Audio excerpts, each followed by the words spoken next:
So thank you for sharing that. Well, I know you all have been coming to hear our outstanding speaker who is a celebrity in her own right. And we are so thrilled. How many of you saw the CNN story last night? Lots of folks are in here, yes. And we're going to see some more, yes. Well, she travels all over and keeps her bag handy and in hand, and I was thrilled that one of my friends is able to fly her over in his private plane today from Lafayette, right into Meacham Airport. And Wilma got right to work, and we've had some media interviews, and we're going to have some more. But Wilma SUBRA holds degrees in microbiology and chemistry from the University of Southwestern Louisiana. And she actually resides in a place I used to fly to as a flight attendant, the big booming metropolis of New Iberia, just outside of Lafayette. She's received the MacArthur Fellowship Genius Award from the MacArthur Foundation for helping ordinary citizens understand, cope with, and combat environmental issues in their own communities. She also was one of 3 finalists in the environmental category of the 2004 Volvo for Life Award. Wilma started SUBRA Company, a chemistry lab and environmental consulting firm, in 1981. Her goal is to help other citizens and communities understand the exposure and health effects of toxins in their environment. As she said, no one was looking out for community groups. So in the early days of her company, that's what she started doing. It's located, as I said, in New Iberia, Louisiana. And the SUBRA company offers technical assistance and provides the science that people need so they can combat these issues. These services are needed for communities to get the attention of the industries that are responsible for the pollution, as well as the agencies responsible for protecting our public health and the environment. I like this quote. She says, "I've never had to turn anybody down. They may have to wait a few days, but if they ask, I will do what I can to help them." And she's a busy mom with grown children and grandchildren to boot. Let's welcome a big hand for Wilma SUBRA.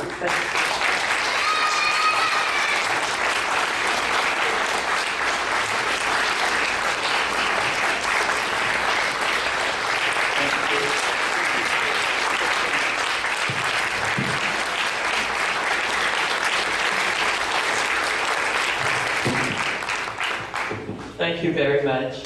Thank you for the invitation to come and talk to you tonight. So this is going to be an educational forum. Hopefully you will learn something, and hopefully you will take away the information that will help you work in your communities.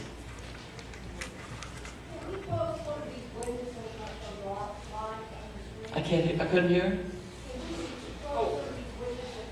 Yes, we'll close those. Thank you. We have closed all we can. There's some more back there. We can we'll pull the curtains. Thank you. Okay. If somebody could help pull those curtains out. Sure. So before we move Those on. curtains don't pull. Oh. Sorry. Now they do. So oil field waste has been a passion for a very, very long time. Working on it at the local level, the state level, and the national level. I was a founding member of the Oil and Gas Accountability Project, which grew out of years of frustration because no one at the national level wanted to really pay attention. So OGAP was folded into Earthworks, and I now serve on the Earthworks board. A number of years ago, we had requests to come and help here in Texas. And as a result of that, we developed Texas Oil and Gas Accountability Project, which is under the auspices of Earthworks. And Sharon Wilson, or Texas Sharon, is the head of that organization here in Texas. So Sharon, stand up.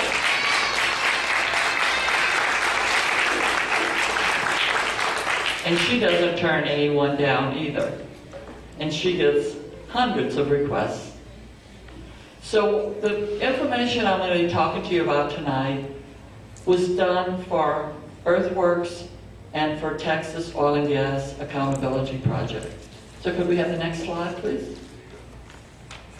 We're going to start off talking about DISH, but we're going to relate it to your community and your issues and your concerns. As Calvin told you, Atmos is one of the big facilities that he has to deal with. And in DISH, there are 11 compressor stations. And here you see the names of the companies who actually operate them.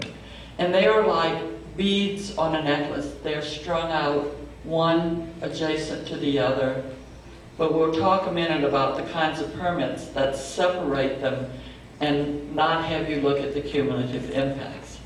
And in addition, there are some metering stations mixed in with them. And you see there are 3 companies that operate the metering stations. And you notice that Atmos is one of the compressor station operators and one of the metering station operators. And then you have wells in DISH, and they're drilled and operated by Devon.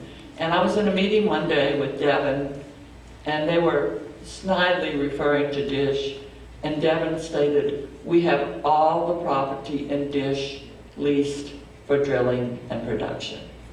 So what you hear about now in DISH, what you hear about in the past in DISH, is nothing compared to when Devon drills all of their wells in DISH.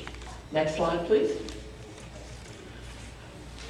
So what makes up a compressor station and a gas metering station? You have the compressor engines. You have the compressor blowdown. You have the condensate tanks. You have storage tanks. You have truck loading. You have glycol dehydration, which releases lots of benzene. You have amine units. You have separators. And you have fugitive emissions. So if you have a well that's producing in your community, which parts of those do you have? If you don't have a compressor located on the well site, it's in close proximity nearby. So just because we're talking about compressors in DISH, you also have compressors in association with the wells, as well as you have them along pipeline corridors. Condensate tanks. They keep saying that the condensate, that the gas in this area in the Barnett Shale is dry gas, and it doesn't make much condensate. Well, it does, and they're condensate tanks. The emissions from the condensate tank are really, really severe. And at each condensate location, there's a truck loading where they move the condensate from the tank into the truck for the truck to haul it off. So you have emissions when the tank is loaded, and then when they transfer it to the truck, you have emissions there as well. And that's at production locations.